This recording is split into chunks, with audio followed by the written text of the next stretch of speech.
தேனி மாவட்டம் கூடலூரில் குறைந்த விலைக்கு இடம் வாங்கித் தருவதாக ஆசை காட்டி கேரள இளைஞர்களை வரவழைத்த கும்பல் அவர்களை பண்ணை வீடு ஒன்றில் அடைத்து வைத்து மிரட்டி பணம் பறித்த சம்பவம் பரபரப்பை ஏற்படுத்தி உள்ளது. கேரள மாநிலம் ஆலப்புழாவைச் சேர்ந்தவர்கள் சிஜின் மற்றும் அவரது நண்பர் டேனி. இவர்களை தமிழ்நாடு கேரளா எல்லையில் உள்ள தேனி மாவட்டம் கூடலூரில் குறைந்த விலைக்கு இடம் வாங்கித் தருவதாக கூடலூரைச் சேர்ந்த மருதுபாண்டி என்பவரும் அவரது நண்பர்களும் அழைத்துள்ளனர். குறைந்த விலைக்கு இடம் வாங்கும் ஆசையில் சிஜின் மற்றும் அவரது நண்பர் டேனியும் கூடலூருக்கு காரில் வந்துள்ளனர். இவர்கள் வந்த காரிலேயே மருதுபாண்டி கேரள இளைஞர்கள் இருவரையும் அழைத்துக் கொண்டு தம்மனம்பட்டியில் உள்ள தோட்டத்து பண்ணை வீட்டிற்கு தனது நண்பர்களுடன் அழைத்துச் சென்றுள்ளார். அங்கு சென்ற சிறிது நேரத்திலேயே மருதுபாண்டியும் அவரது நண்பர்களும் தங்களின் சுயரூபத்தை காட்டியுள்ளனர். சிஜின் மற்றும் டேனியை மிரட்டிய மருதுபாண்டி மற்றும் அவரது நண்பர்கள் இருவரையும் ஒரு அறையில் தள்ளி போட்டினர்.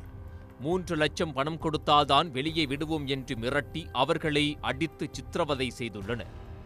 இதனால் அச்சமடைந்த சிஜின் மற்றும் டேனி இருவரும் தங்களிடம் இருந்த பணத்தை கொடுத்து விட்டுவிடுமாறு கெஞ்சியுள்ளனர். ஆனாலும் இரக்கம் காட்டாத மருதுபாண்டி மற்றும் அவரது நண்பர்கள் கேரள இளைஞர்களிடம் இருந்த ரொக்கப்பணம் 5000ஐ அபகரித்து கொண்டதுடன் இருவரின் வங்கிக் கணக்கில் இருந்த 80,000 ரூபாய் பணத்தை ஏடிஎம் கார்டை பறித்துச் சென்று அபகரித்தனர். கேரள இளைஞர்கள் வந்த கார், செல்போன் ஆகியவற்றையும் பறித்துக் கொண்டு இருவரையும் சொந்த ஊருக்கு செல்லும்படி மிரட்டி நடுவழியில் இறக்கிவிட்டு தப்பிச் சென்றனர். இதனால் செய்வதறியாது திகைத்த சிஜின் மற்றும் டேனி இருவரும் கூடலூர் வடக்கு காவல் நிலையத்தில் மருதுபாண்டி மற்றும் அவரது நண்பர்கள் மீது புகார் அளித்தனர்.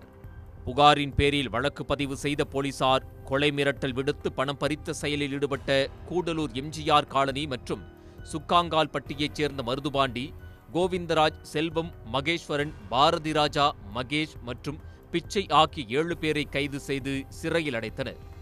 தலைமறைவாக உள்ள மேலும் 4 குற்றவாளிகளை போலீசார் தீவிரமாக தேடி வருகின்றனர். பணத்திற்காக கேரள இளைஞர்கள் 2 பேரை அடைத்து வைத்து 10க்கும் மேற்பட்ட நபர்கள் சித்திரவதை செய்து கொலை மிரட்டல் விடுத்த சம்பவம் தேனி மாவட்டம் கூடலூர் சுற்றுவட்டாரத்தில் பரபரப்பை ஏற்படுத்தியுள்ளது. உடனுக்குடன் செய்திகளை தெரிந்து கொள்ள சன் நியூஸ் பெல் ஐகானை கிளிக் பண்ணுங்க.